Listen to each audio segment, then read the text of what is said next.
this is establishing something here. He shouts at them, "Children, do you have any food?" I like that. You know that I have begun the denomination known as Calorie Chapel.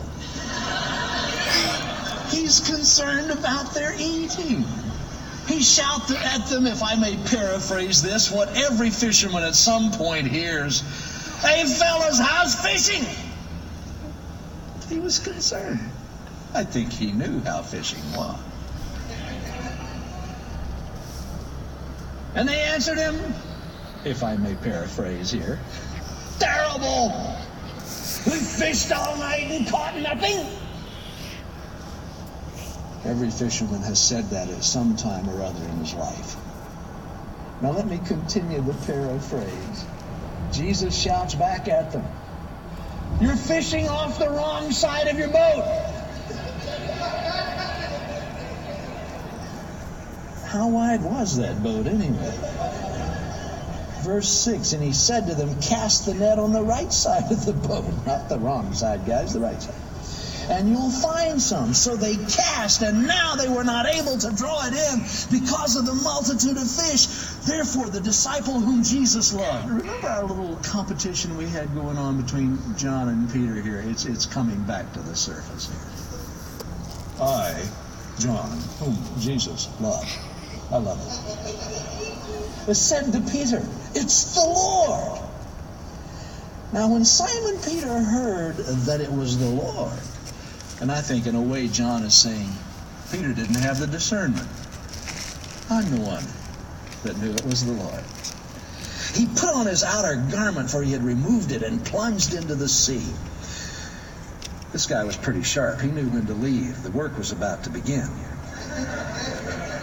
But the other disciples came in the little boat, for they were not far from land, but about 200 cubits, dragging the net with fish. Now, this was not the first time that Peter had experienced this with Jesus. At his call, you might say, he had experienced the same thing. Here is Jesus with such a crowd around him that he can't even speak to the people. And he comes up to this guy who at that point was named Simon Bar-Jonah, who later was to be known as Peter. We'll call him that. Jesus goes up to him, and Simon's cleaning his nets because he too has just fished all night and caught nothing. He had done it before. And Jesus says, "Hey, Simon Peter, would you mind doing me a favor? Could you let me just get in your boat here? Could you kind of hold it steady for me so I can speak to the crowd from there?" "Oh, sure, sir, I'll be glad to." And so here he is now, a captive audience, holding that boat steady and listening to Jesus. And when Jesus finishes, he says to Peter, if I may continue my paraphrase, "Peter, I really appreciate this. In fact, let me do you a favor, can I?" "Okay, what?" "Row out into deep water," parentheses here, my parentheses, "where there are no fish, and throw out your nets." And Peter answers in my paraphrase, "Look, you're a preacher, I'm a fisherman. You preach, I'll fish. I've fished all night and caught nothing." But then he says the most remarkable thing. My heart says it too, and I want it to be my daily statement to him. "Nevertheless, because you say so, I'll do it." Oh, folks, plant that in your mind. Let it cut grooves there. Let it be your waking up statement to the Lord. "Because you say so, I will do it." And so he's rowing out. There aren't any fish out there now. At that time of day, they would have all gone into deeper water anyway. Wouldn't have been in their normal feeding patterns. And he's rowing out there, and he's a pro, and the other guys are looking at him. "Hey, Peter, where are you going?" "Leave me alone." And he gets out there where there, quote, "are no fish," and in obedience to Jesus does a rather stupid thing. He throws out his nets. Whoa! Biggest catch he had ever seen. And he knew who this man was. And he gets on his knees and he prays a prayer that he was glad Jesus did not answer. Depart from me, I'm a sinful man. What Peter didn't realize was the hook had just been set. And now he goes on another all-night fishing expedition. And on the shores, the great fisherman's letting it play out. And then he says, you know, these guys need another call, don't they? They need some help. And so he begins to reel them in. Now, I have an idea, when I put myself in that boat, that the other men were a bit upset with it all. Oh, brother Peter, every time we follow you, look what we get. Nothing. I can hear the dissension going on in the boat. Can you imagine it? Now, I want you to understand that the apostles weren't out there with some strange music playing in the air everywhere they went. No. These were normal people just like me and you.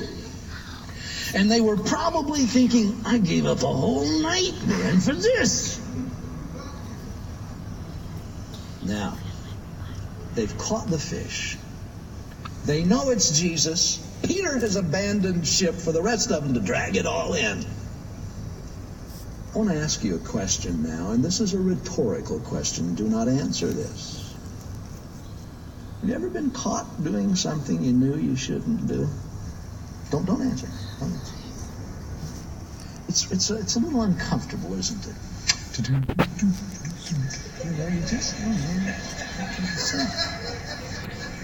These guys are caught.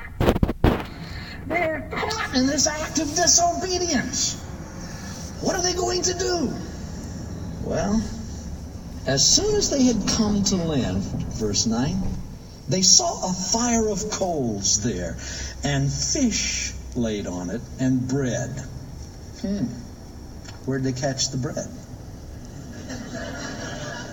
They didn't even catch this fish. It was already there. Wonder where Jesus got it. Now, here is a little word play. And I don't know if this is good Bible interpretation. It probably isn't, but it's a thought. The word used here to describe this fire is only found in one other place. The same word used to describe the fire around which Peter warmed his hands when he denied Jesus. Now, it might not be so, probably isn't so, but it's still a thought. It's possible that perhaps Jesus built a fire there, identical to the fire around which he had warmed his hands when he denied Jesus. Do you suppose that when Peter climbed that sand dune to the shore and saw that fire, he thought, oh man, I've been here before. I recognize that. Jesus said to them, bring some of the fish which you have caught.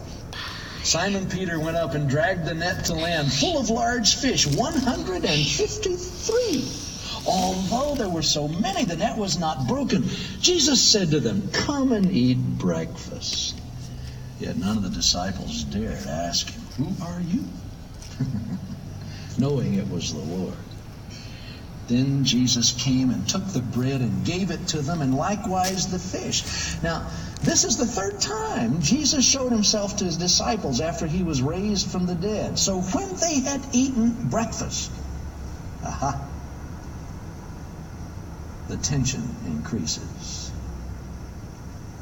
I have an idea that when they were gathered around this fire, waiting on Jesus to finish cooking it, and Jesus hands each of them a piece of fish and some bread, as he looks at each one of them, I kind of have a feeling that they were uneasy. They were just sort of, what can I say? I also have a feeling that whenever Jesus would catch one of their eyes, they would just point at Peter and say, it was him. I didn't want to go. I didn't really want to go. It was Peter. I have an idea you could cut the tension with a knife, because they were even afraid to ask any questions. So when they had eaten breakfast, Jesus says to Simon Peter, Simon, son of Jonah? Oh, they knew it would happen eventually, didn't they? Do you love me?